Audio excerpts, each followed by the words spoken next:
이야기죠. 예. 우리 이번 주가 이제 순환절인데 순환절을 맞이해서 우리 예수님의 고난을 묵상하면 좋겠고, 그래서 오늘은 이제 고난에 대해서 또 고통에 대해서 생각해 보려고 합니다. 자, 우리 박모세 형제는 참 태어나면서 이제 90%의 뇌를 손상된 뇌를 제거하고 10%의 뇌로 살아왔는데 결국 수차례 이제 죽음의 위기 가운데로 들어가고 정말 죽을 상황, 의사들이건 뭐 어떤 과학자들이건 살 가망이 없다, 이런 상태로 여러 번 빠져 들어갔죠. 예. 참 우리 인생을 살면은 이런 죽음의 고통의 시간들이 반드시 있지는 않을 수도 있겠죠. 예. 누구나 다 이런 과정을 겪는 건 아니지만 아마도 죽을 것 같은 고난, 예, 그런 고난 속에는 들어가 볼 수 있는 어떤 날들이 있을 수도 있어요. 예. 왜냐하면 이런 고난은 우리가 전혀 예측할 수 없기 때문에, 마치 우리가 지금 코로나 바이러스가 전 세계의 창궐이라고는 상상도 못했던, 그죠? 작년 연말만 해도. 그러나 고난은 이렇게 예측하지 못한 상태로 우리에게 다가옵니다. 그리고 이러한 고난은 겪는 사람이 아니고는 그 아픔을 헤아릴 수가 없죠. 리타 모렌이라는 여인이 있는데 이분이 딸이 있었어요. 근데 그 딸이 너무 잘 성장했고 또 컸는데 나이가 34살이 됐는데 죽었습니다. 그 고통을 이렇게 시로 표현했어요. 제발 내게 슬픔을 완전히 극복했는지 묻지 말아주세요. 나는 결코 완전히 극복할 수 없을 겁니다. 제발 그가 지금 있는 곳이 여기보다 낫다고 말하지 마세요. 내 곁에 없는 것이 문제이니까요. 제발 내가 느끼는 것을 당신도 알고 있다고는 말하지 마세요. 당신 또한 아이를 잃었으면 모를까요? 제발 버티고 계속 살아가라고 말하지 마세요. 이렇게 버티고 있잖아요. 제발 적어도 그와 함께 34년을 살지 않았냐고 위로하지 마세요. 당신은 당신의 아이가 몇 살에 죽어야 한다는 건가요? 제발 신은 인간에게 견딜 만큼의 형벌만 내린다고 말하지 마세요. 인내력의 정도를 누가 결정하나요? 제발 당신의 마음이 아프다고만 말해주세요. 제발 그 아이를 기억하고 있다고만 말해주세요. 진실로 기억하고 있다면요. 그리고 제발 내가 울어야 한다면 울도록 내버려 두세요. 그래요. 이런 아픔을 겪어보지 않으면 공감하기 힘든 그런 상황입니다. 그래서 제가 경험해 보니까 고난 중에 있을 때는 그냥 얼마나 힘드십니까? 얼마나 아프시겠습니까? 이 정도 말이 최고의 위로예요. 다른 어떤 말들은 별로 위로가 되지 않더라고요. 그냥 옆에서 함께 울어주는 거, 이게 이제 최고의 위로가 됩니다. 우리가 인생을 살다 보면은 죽을 것 같은 순간이 있을 수 있어요. 근데 죽을 것 같다 이런 느낌은 사실 그냥 잠깐 왔다 가는 느낌을 말하는 게 아니다. 여기에서 말하는 고난은 죽을 것 같다, 이 상황이 한 달, 두 달, 6개월, 1년 이렇게 계속되는 걸 말하는 거예요. 점점점 더 죽음의 수렁으로 빠져 들어간다, 이런 걸 말하는 거지, 뭐 누구하고 다퉈서 그냥 기분이 상해서 죽을 것 같아, 그런 상황이 아니에요. 큰 병에 걸린다든지 우리 박모세처럼 정말 언제 죽을지 모른다, 이런 상황, 또는 사고를 당한다든지, 또는 사업이 망해서 경제적으로 타격을 받았다, 그 압박이 너무나 심하다, 계속되는 빛에 시달림, 또는 사람들로부터의 공격, 또 정신적인 린치, 이런 것들을 말하는 거죠. 이렇게 우리가 죽을 것 같을 때, 그때 이제 하나님을 찾잖아요. 너무 힘들다, 죽을 것 같다, 하나님을 찾아요. 부르짖어요. 우리 박모세의 어머니가 얼마나 많이 하나님 앞에 나가서 부르짖었을까, 그죠? 태어나서 애가 뇌가 없다는 걸 알고 수술해야 된다는 걸 알고 수술해도 죽는다, 안 해도 죽는다. 그 어머니의 절규와 부르짖음이 얼마나 강력했을까. 이런 죽음을 앞두고 있는데 하나님은 과연 나를 굽어 살피실까? 나를 보고 계실까? 함께 하실까? 이것이 의심되는 상황. 이럴 때 우리는 어떻게 이 죽음의 긴 터널을 통과할 수 있을까요? 오늘 말씀을 통해서 살펴보겠습니다. 시편 22편인데요. 시편 22편은 십자가의 복음, 십자가의 제5복음서라고 할 정도로 예수님에 대한 고난의 예언이 많이 되어 있는 곳이에요. 자, 저와 여러분이 교대로 한 구절씩 읽어보도록 하겠습니다. 나의 하나님, 나의 하나님, 어찌하여 나를 버리십니까? 어찌하여 그리 멀리 계셔서 살려달라고 울부짖는 나의 간구를 듣지 아니하십니까?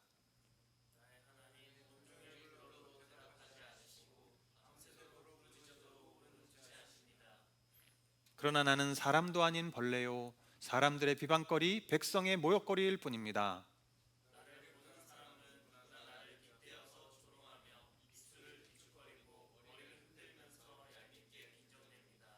그가 그가 주님께 그토록 의지하였다면 주님이 그를 구하여 주시겠지. 그의 주님이 그토록 그를 사랑하신다니 주님이 그를 건져 주시겠지 합니다.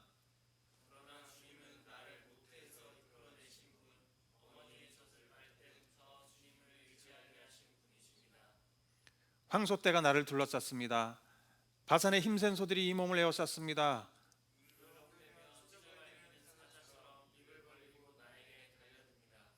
개들이 나를 둘러싸고 악한 일을 저지르는 무리가 나를 에워싸고 내 손과 발을 묶었습니다.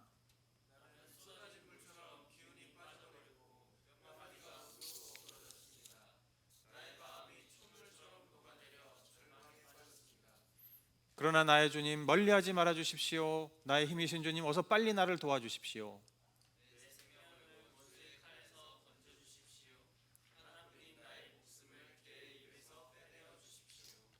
사자의 입에서 나를 구해 주십시오. 들소의 뿔에서 나를 구하여 주십시오. 주님께서 나의 기도를 들어주셨습니다.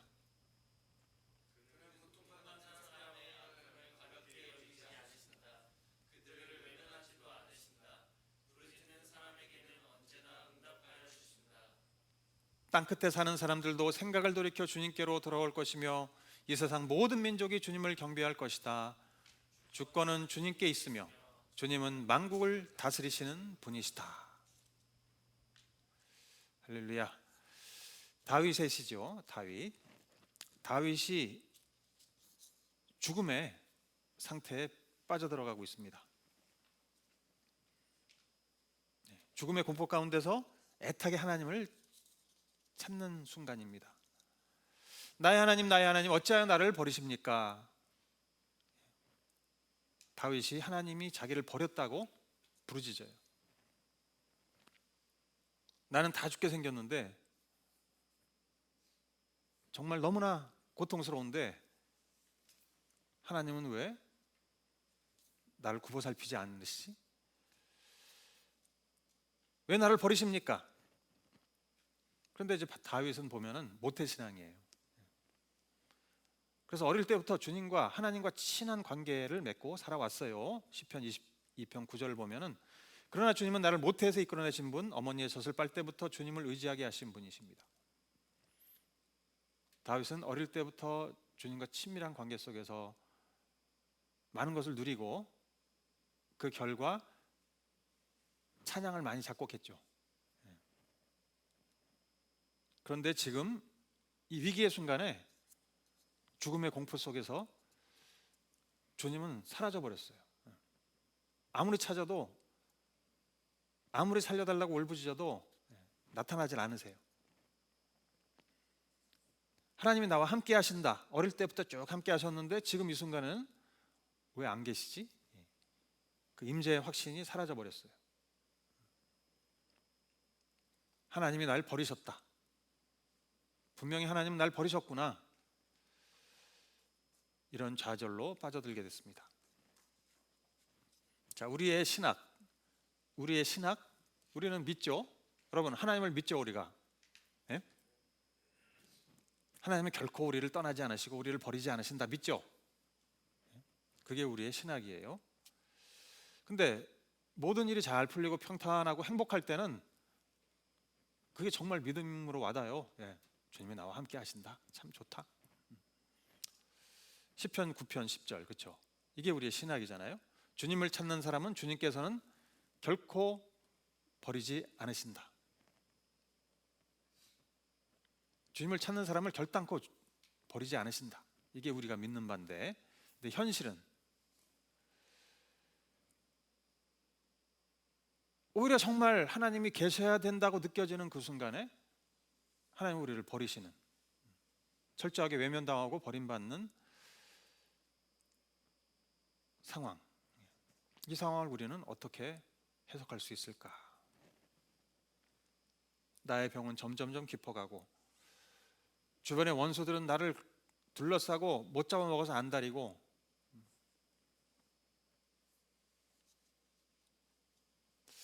저도 이런 비슷한 상황을 예수님 믿고 31년 동안 크게 5번을 겪었어요. 제가 기억하는 정말 죽을 것 같은 상황. 근데 이게 뭐 하루 이틀 죽을 것 같다가 아니라, 말씀드렸죠, 1년, 2년, 3년 단위. 도저히 방법이 없다, 헤어나갈 길이 없다, 어떻게 하나, 죽을 것 같은데, 지금 당장 죽을 것 같은데 이걸 견뎌야 되는 거야. 여러분, 1년, 2년, 3년. 와, 하나님 도대체 어떻게 해야 됩니까? 어떻게 해야 됩니까? 답이 없어요.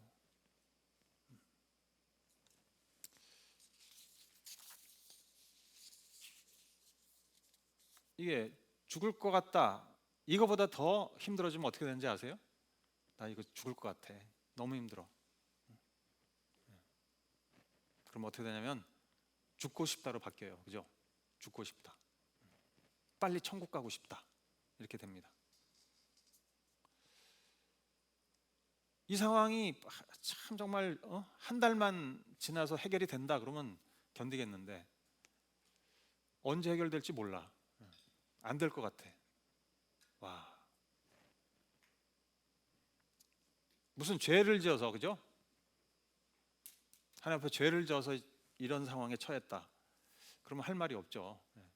벌 받는 거니까. 죄를 진 것도 아니야. 그럼 뭐 큰 잘못을 저질러 가지고, 그런 것도 아니에요. 이유를 알 수가 없어. 그런데 하나님은 왜 이런 상황에서 나를 도와주지 않으시지? 왜 아무리 찾아도 응답이 없으시지? 이런 상태가 있어요. 그런데 이럴 때 우리가 생각해야 될 건, 그죠? 하나님이 당신의 아들한테도, 사랑하는 하나밖에 없는 아들한테도 이렇게 하신 적이 있다는 거잖아요. 예? 사랑하는 그 유일한 아들에게도 나는 정말 널 사랑해. 태초부터, 영원 전부터 영원히 우리는 하나야. 절대 떨어질 수 없어. 난 너 없이 못 살아. 그대 없이는 못 살아. 나 혼자서는 못 살아. 떠나가도 못 살아. 이런, 난 못 살아. 막 이렇게 살아오신 분이 글쎄 철저하게 아들을 외면하시고 버리시는 거예요. 버리셨어. 그 고통이 얼마나 컸는지 예수님이 이렇게 부르짖으셨어요. 지금 다윗이 부르짖은 것과 똑같은 부르짖음을 예수님이 하셨다는 것.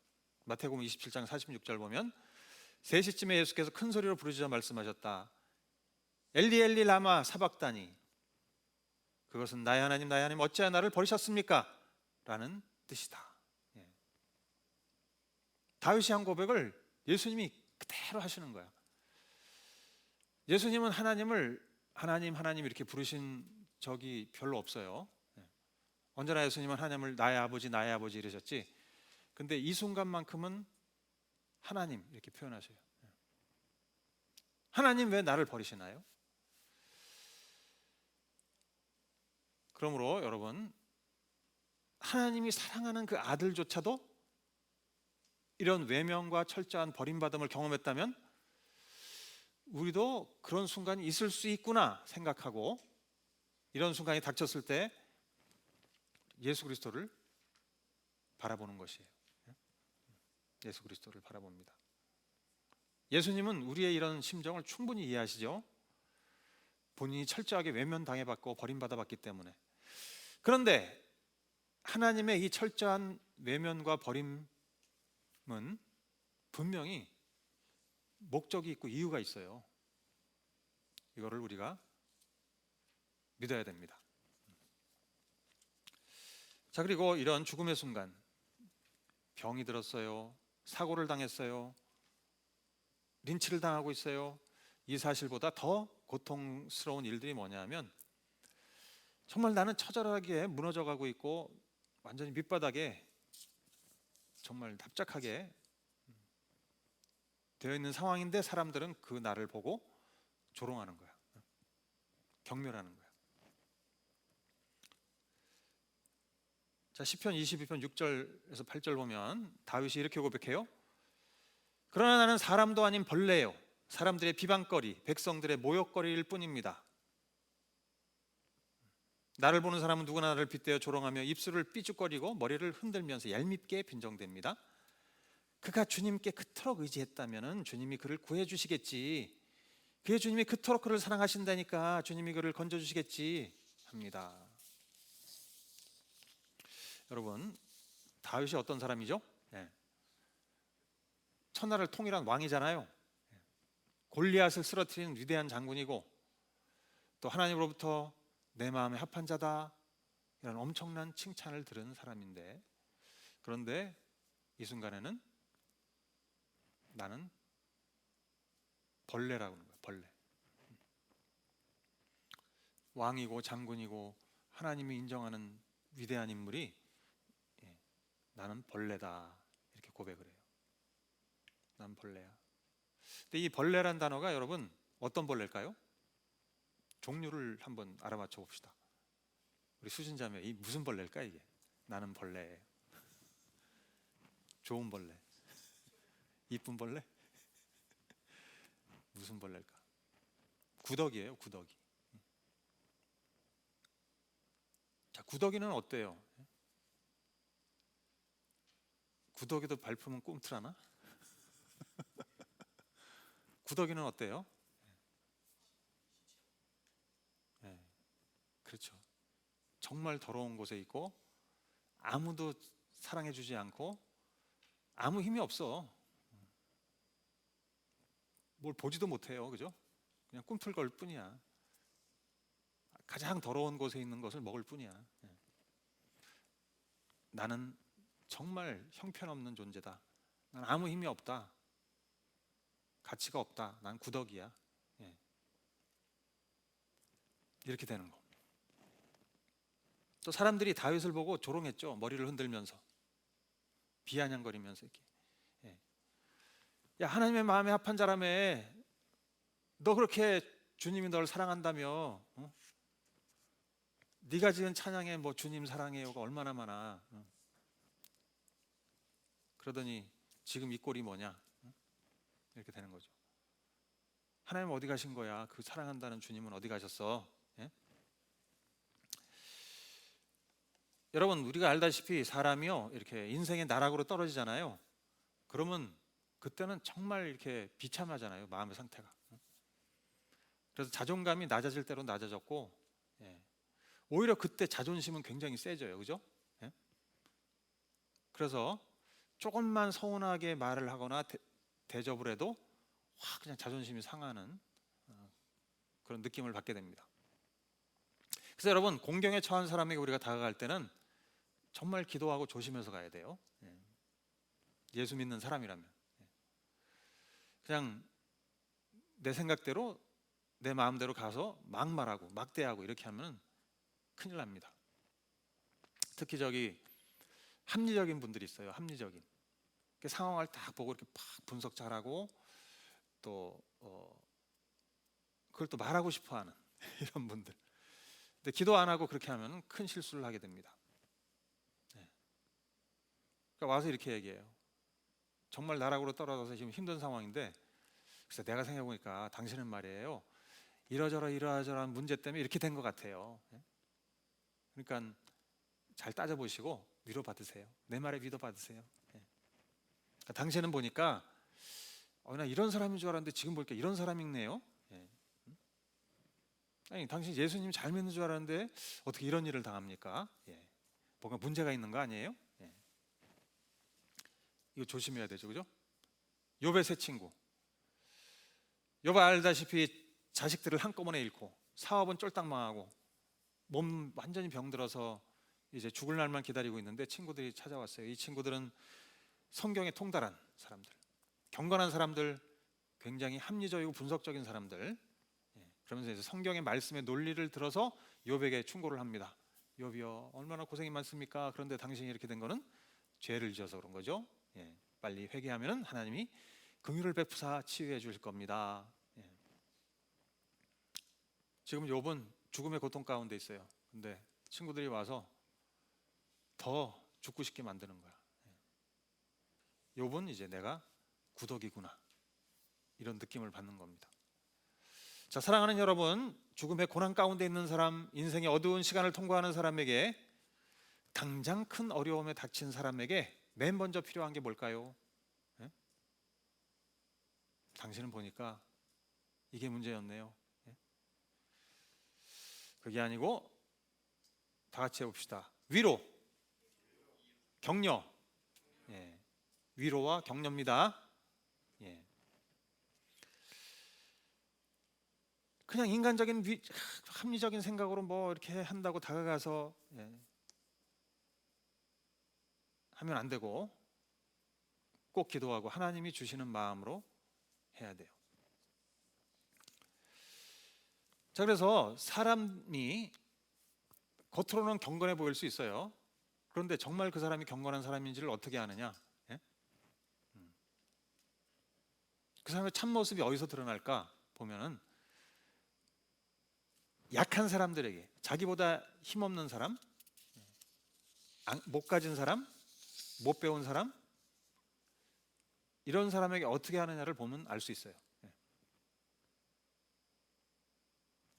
만약에 약한 사람이라고 해서, 그러니까 자기보다 높은 지위에 있거나 힘이 세거나 가진 게 많다 그러면 그 앞에서는 굉장히 막 친절하고 굽신굽신하는데, 약한 사람들 앞에는 어떻게 하느냐? 함부로 말하고 상처를 주고 자기 편한 대로 그 사람을 이용하려고 하고, 이런 사람은 여러분 사랑과 진리를 모르는 사람이에요. 위선적인 사람이에요. 예수님이 말씀하셨잖아요. 가장 작은 자에게 한 것이 나에게 한 것이다. 그래서 우리가 이제 사람들로부터 벌레취급을 받을 때도 있죠. 또 하나님 믿는 사람이 어떻게 그런 일을 당했냐, 이런 말 들을 때도 있죠. 기도를 그렇게 많이 하고 헌금도 많이 하고 교회에서 사는데 왜 너는 그렇게 사는 것이냐. 이럴 때 우리가 예수님을 기억합시다. 자, 여러분, 예수님은 우리 인간 중에 가장 경건한 분이고 성경에 통달한 분이고 가장 능력이 많으신 분이고 하나님의 사랑을 가장 많이 받는 아들이신데, 사람들로부터 벌레 취급당했어요. 사람들이 예수님의 얼굴에 침을 뱉고 주먹으로 머리 때리고, 여러분, 또 채찍으로 온몸을 갈기갈기 찢었어요. 그리고 온갖 조롱의 말로 마음을 다 찢어버렸어. 자, 마태복음 27장 39절 40절 보면, 지나가는 사람들이 머리를 흔들면서 예수를 모욕하여 말하였다. 성전을 허물고 사흘 만에 짓겠다던 사람아, 내가 하나님의 아들이거든 너나 구원하여라. 십자가에서 내려와 보아라.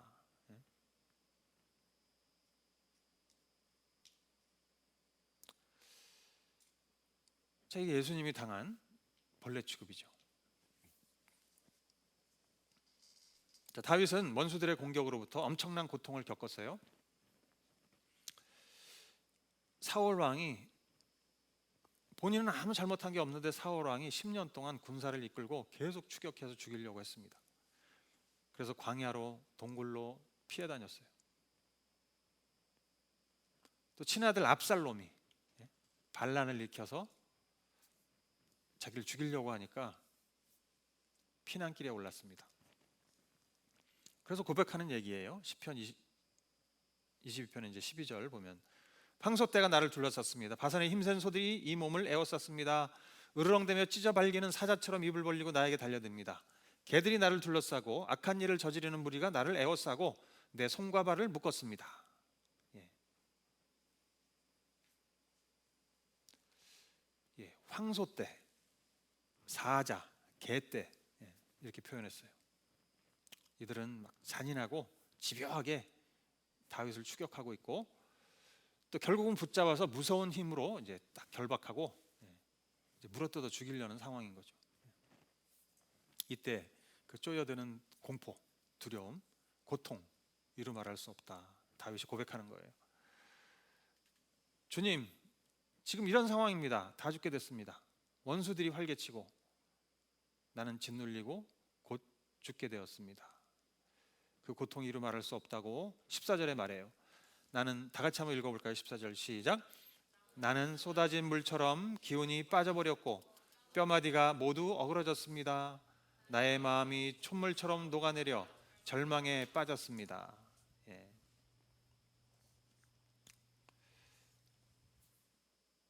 쏟아진 물처럼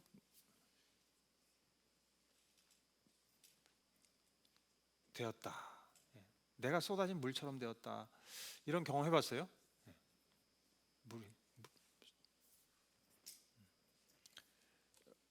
제가 아까 말씀드린 인생에 5번 있었던, 한 예수님 믿고 신앙생활하면서 5번 겪었던 그 죽음의 고난, 그 중에 맨 처음 당했던 고난이, 기억을 해보면 정말 잊지 못해요. 모든 그 고난의 순간을 다 잊지 못하지만 첫 번째 그 고난, 예수 믿고 이제 2년 되었을 때 교회를 시작했어요. 뭐 교회를 개척한다기보다도 그냥 우리끼리 모여서 예배를 드리기 시작했어요. 그리고 모든 것을 다 쏟아부었어요. 그때 나는 이제 여러 번 말씀드렸지만 허리가 아팠습니다. 그리고 그래서 1시간도 앉아있지 못했고 통증이 너무 심해서 견딜 수가 없고, 또 약을 너무 많이 먹어서 속을 다 망가졌어요. 아무것도 못하고 이제 교회 사역만 이렇게 하고 있었는데, 죽도 제대로 못 먹으니까 이게 몸무게가 53kg가 되고, 그러니까 늘 몇 년 동안 계속 감기 몸살 기운이 떠나질 않아요. 이제 몸 안에 먹는 게 없고 받쳐지는 게 없으니까 계속 감기가, 바이러스가 내 안에 있는 거야. 이런 나를 보고 이제 사람들이 조롱해요.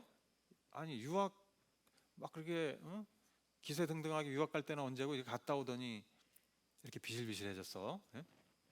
예수쟁이 됐다더니 왜 백수가 된 거야? 예. 그런데도 이제 열심히 교회 생활했죠. 예. 근데 교회를 시작한 지 1년 됐을 때 우리가 한 30명 이렇게 됐을 때 외부에서 하여튼 1년쯤 지났을 때 교회에 이제 큰 문제가 발생하게 됐어요. 그러면서 존폐 위기가 닥쳐왔어. 여러분, 아니, 신앙생활 한 지 3년 됐고 교회가 뭔지도 잘 몰라요. 그런데 정말 혼신의 힘을 다 기울여서 이것을 이제 시작했어. 그런데 이게 무너지네. 야, 정말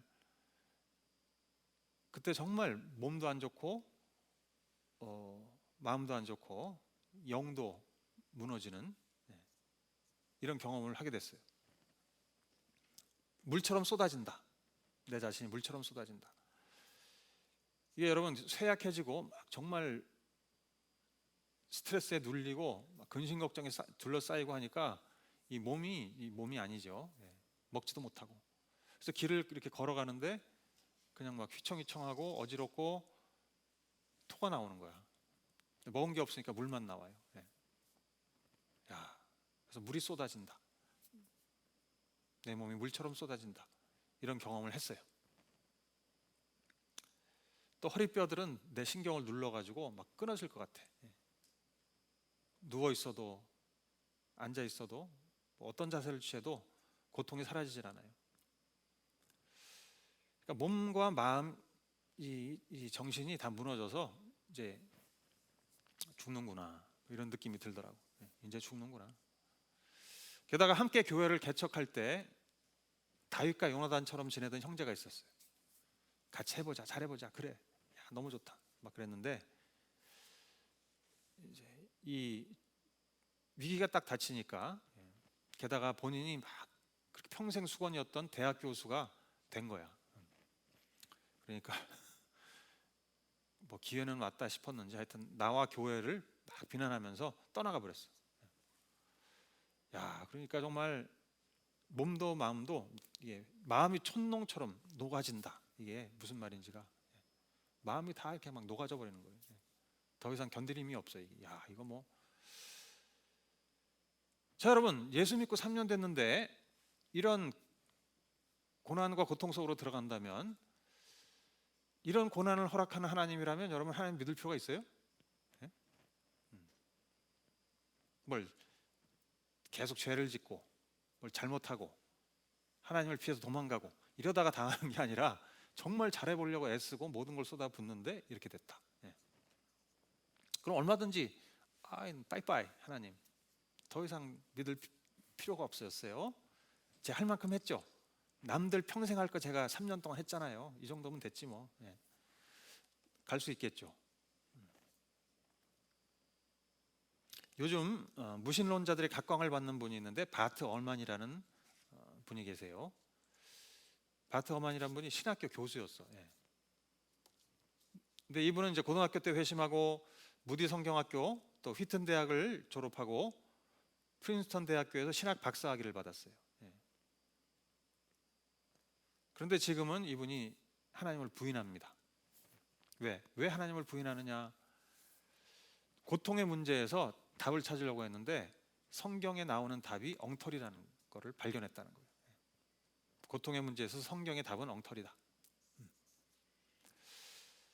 그러면서 사람들이 당하는 그 이유 없는 고난, 이거는 하나님이 계시다면 있을 수가 없다. 이유 없는 고난을 당하면 하나님 믿는 사람들, 교회 다니는 사람들 다 하나님을 떠날 거다. 이렇게 주장하면서 본인도 떠나갔어요. 자, 여러분 어때요? 이렇게 이유 없는 고난, 죽을 것 같은 고난, 이런 거 경험하면 하나님 떠날 것 같죠? 예? 그죠? 우리 기범 형제 하나님 떠날 거예요? 예? 왜 안 떠나? 투자한 게 아깝죠. 야, 어떨 것 같으세요? 예. 우리 연준 형제는 어떨 것 같아요? 이렇게 막 죽을 것 같은 고난, 이유 없는 고난을 당하면 마지막 때 그 666 사탄의 앞잡이들이 쳐들어와서 너 예수 믿을래 안 믿을래 하면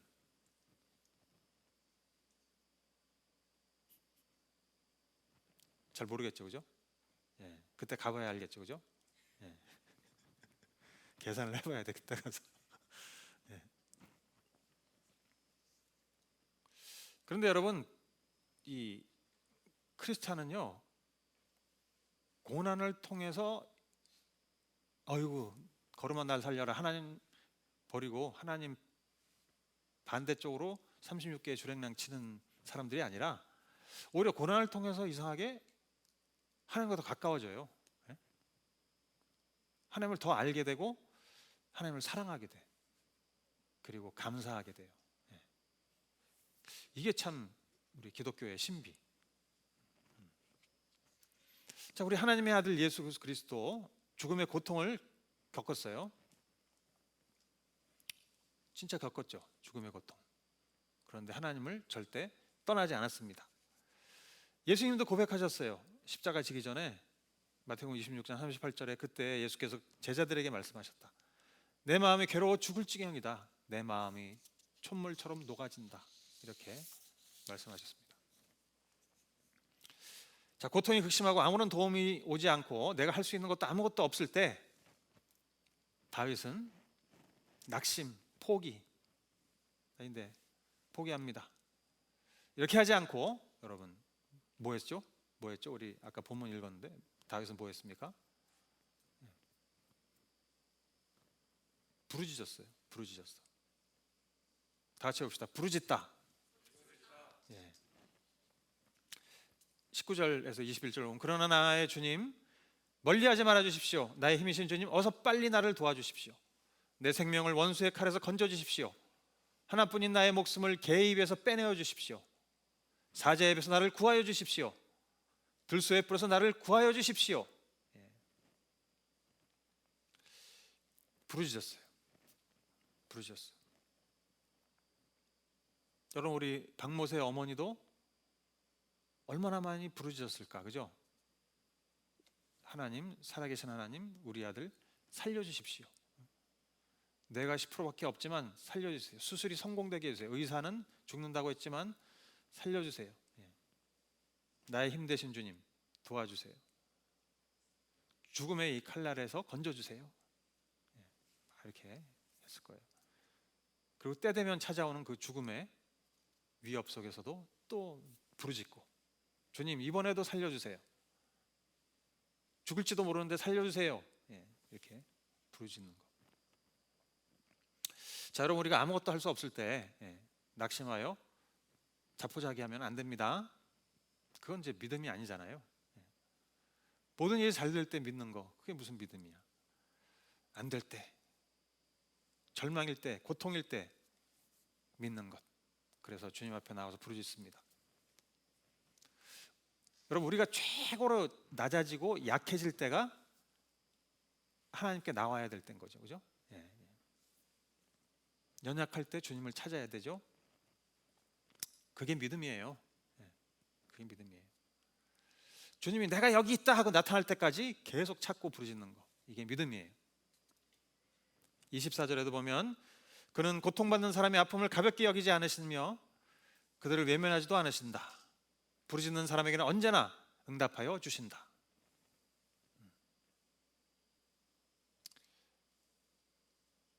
여러분 부르짖어 보셨어요? 부르짖어 본 적 있어요? 부르짖는다는 게 어떻게 하는 걸까? 하나님 살려주세요. 살려줘요. 나 죽을 것 같아요. 살려줘요. 이렇게 될 수 있을까? 어떻게 될까요? 우리가 부르짖는다면. 네, 그렇죠. 소리쳐야죠. 소리. 막 이렇게 소리치면서 정말 내 안에 있는 것들이 다 쏟아져 나올 정도로 하나님께 맡기기. 통곡이 나오기도 하고 막 부르짖는.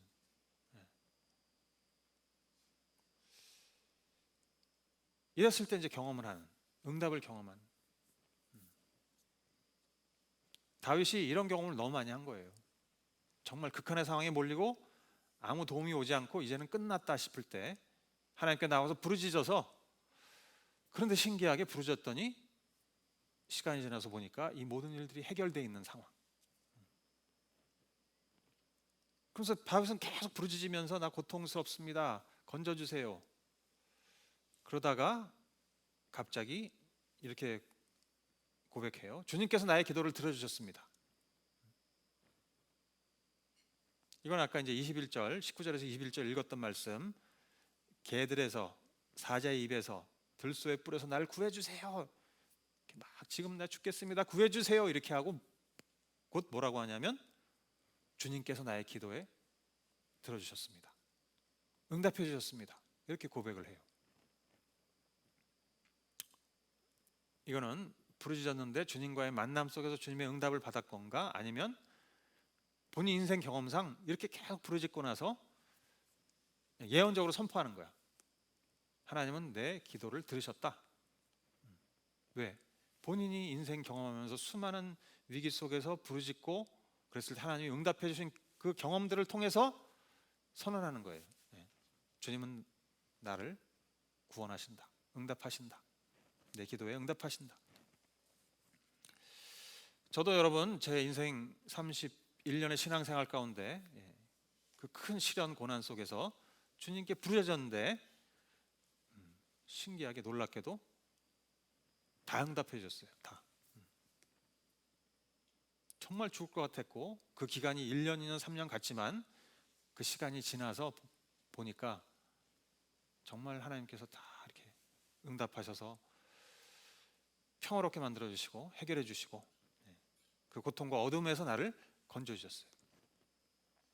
그런 경험이 있기 때문에 지금은 어떤 고난이 오면 막 부르짖지만 내 마음에는 응답이 있는 거야. 믿음이 있는 거예요. 해결될 것이다. 된다. 하나님은 하신다. 자, 예수님도 극도로 고통스러운 시간에 이런 기도를 하셨죠. 이게 땀방울이 핏방울이 이렇게 되어 흘러내리듯이 그 정도로 기도를 하셨죠. 부르짖으셨어요. 누가복음 22장 44절 보면 예수께서 고뇌에 차서 더욱 간절히 기도하시니 땀이 핏방울같이 되어서 땅에 떨어졌다. 하나님은 이런 예수님의 부르짖음에 응답하셨습니다. 히브리서 5장 7절 말씀 한번 다 같이 읽죠. 시작. 예수께서 육신으로 세상에 계실 때에 자기를 죽음에서 구원하실 수 있는 분께 큰 부르짖음과 많은 눈물로써 기도와 탄원을 올리셨습니다. 하나님께서는 예수의 경외심을 보셔서 그 간구를 들어주셨습니다. 자, 여기 보면 예수님도 큰 부르짖음, 그러니까 이게 작은 부르짖음도 있겠지만 큰 부르짖음. 여러분 우리가 교회 금요 예배나 이렇게 왜 부르짖어서 기도해요? 여러분 다급하고 마음이 진짜 막 그 열망이 넘치면 이렇게 부르짖게 되잖아요.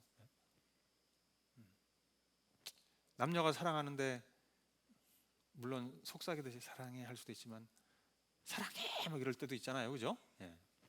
긴급할 때 여러분 택시 부를 때 시간은 늦었고 빨리 가야 되는데 택시는 안 와. 저기서 와 그러면 택시 이래요, 여러분? 택시 이게 부르짖음이잖아, 큰 부르짖음. 여러분 부르짖는 기도 해봐요. 너무 이렇게 신사숙녀처럼 하지 말고 부르짖는 기도 아시겠죠? 그거는 창피한 게 아니에요. 하나님 앞에서 정말 나의 심정을 토로하는 거야. 나의 연약함을 알리는 거야. 정말 주님이 나를 도와주셔야만 합니다. 그 외침인 거예요. 예수님도 그렇게 하셨어요. 하나님의 아들이지만 많은 눈물도 흘리고 기도와 탄원, 그 경외심을 보셔서 간구를 들어주셨다 그랬어요. 하나님도 아들이 그렇게 하기를 원하시는 거니까 심지어 우리는 어떻게 해야 되겠습니까? 당연히 그렇게 해야죠. 자, 죽음의 고난 속에서 우리는 자포자기하지 말고 응답을 믿고 부르짖도록 합시다. 그래서 참 놀라운 거는 다윗이 이 죽음과 같은 고난의 시간을 견디죠. 우리도 인생에서 죽음과 같은 고난의 시간을 견디죠. 그게 무슨 의미가 있을까? 무슨 의미? 내가 지금 막 죽을 것 같은 이 상황을 견디는 게 그게 이 세상과 무슨 관계가 있을까요? 교회와 무슨 관계가 있을까? 그냥 나에게 닥쳐온 이 죽음의 고난, 이것을 견디는 게 무슨 의미가 있죠? 그냥 내 인생은 이렇게 힘들어졌구나, 또 고난이 왔구나, 또 이런 시간을 보내야 되네, 또 인생이 소모되는구나, 낭비네, 하나님은 왜 나를 이렇게 들어서 막 그냥 이곳저곳에 쓰셔도 시원찮은데 완전히 나를 무력화시키시고 죽음의 상태로 몰아넣어서 아무것도 못하게 만드시나.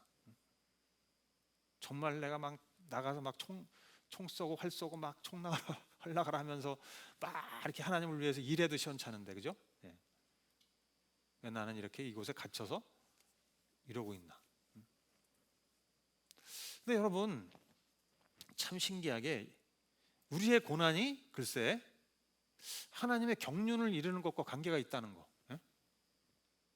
하나님의 새 창조, 하나님 나라의 도래, 그것과 관계가 있다는 거예요.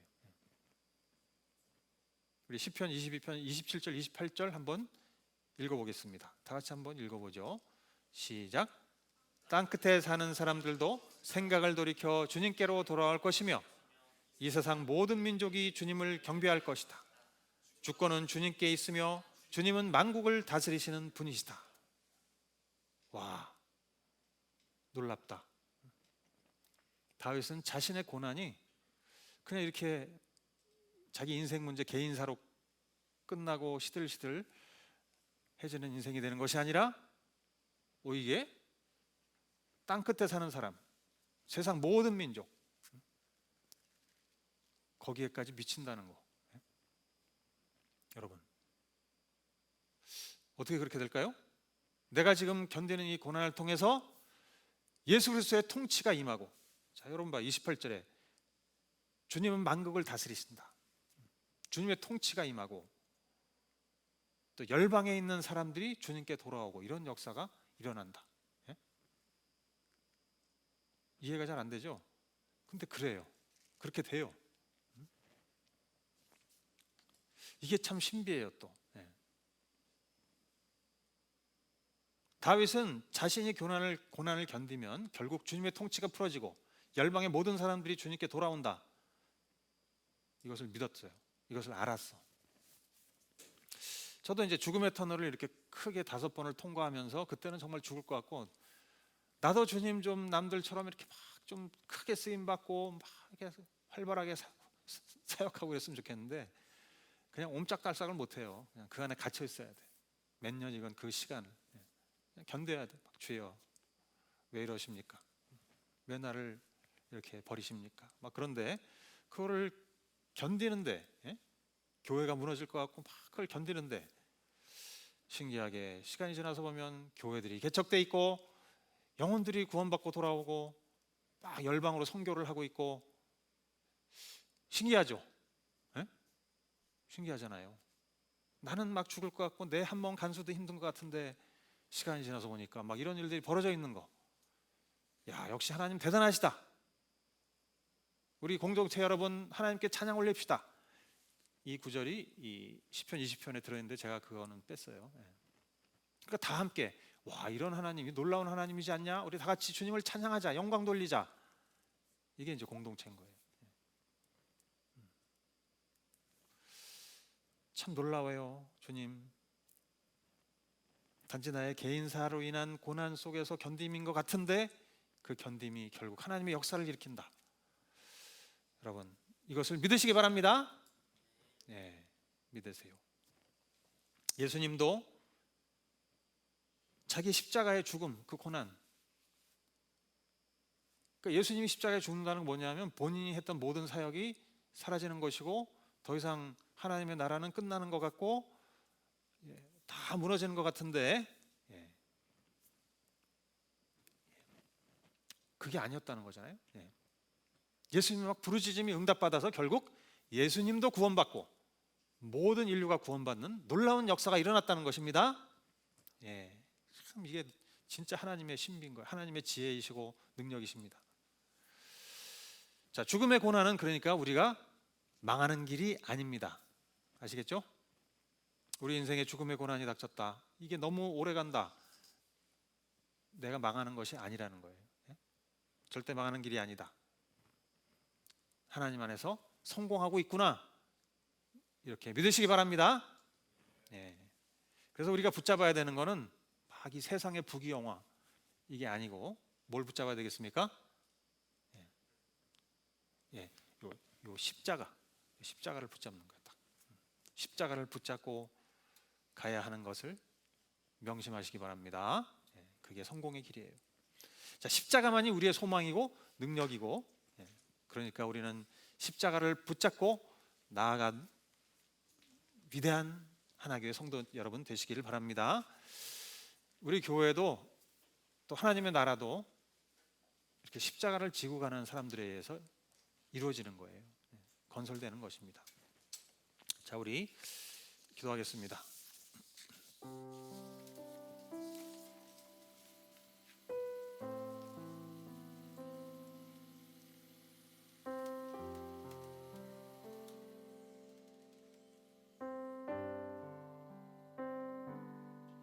찬양하겠습니다. 무엇이 변치 않아 내 소망이 되며.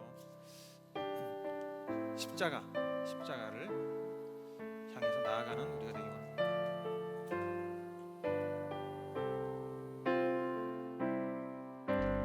무엇이 변치 않아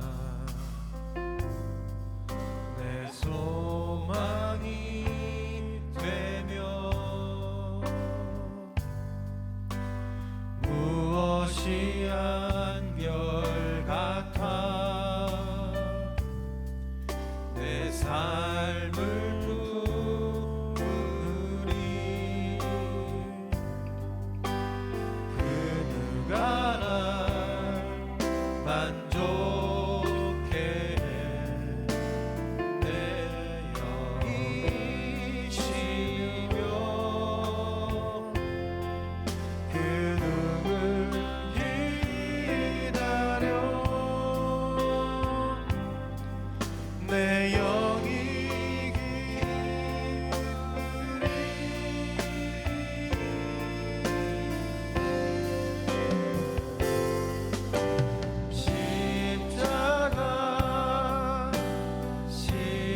십자가 그 그늘 아래 내 소망이 있네 십자가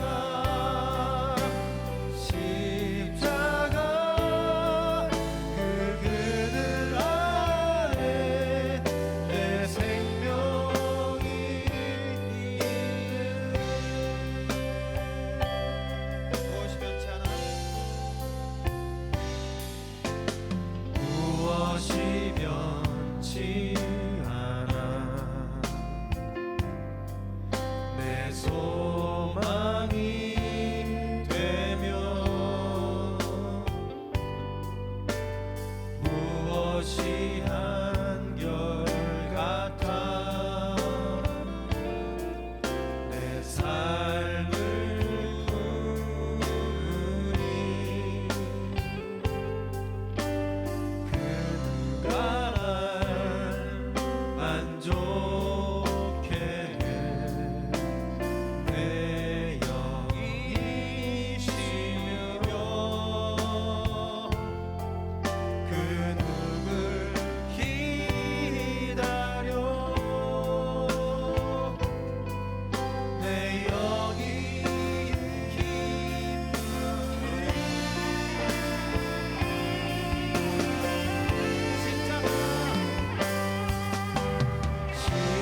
십자가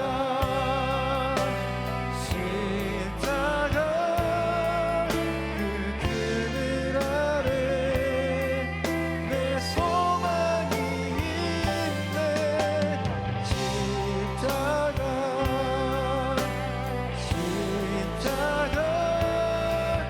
그 그늘 아래 내 생명이 있네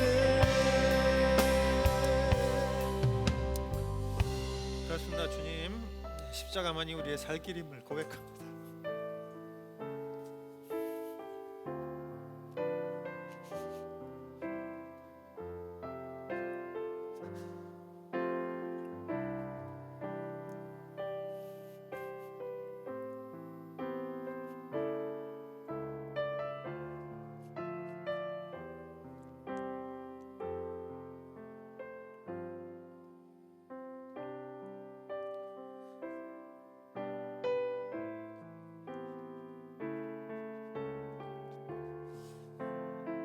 십자가를 붙잡고 지금의 고난, 나의 인생에 닥쳐올 고난, 어떤 고난에도 믿음으로 승리하며 나아가겠습니다. 우리 다 같이 기도하겠습니다.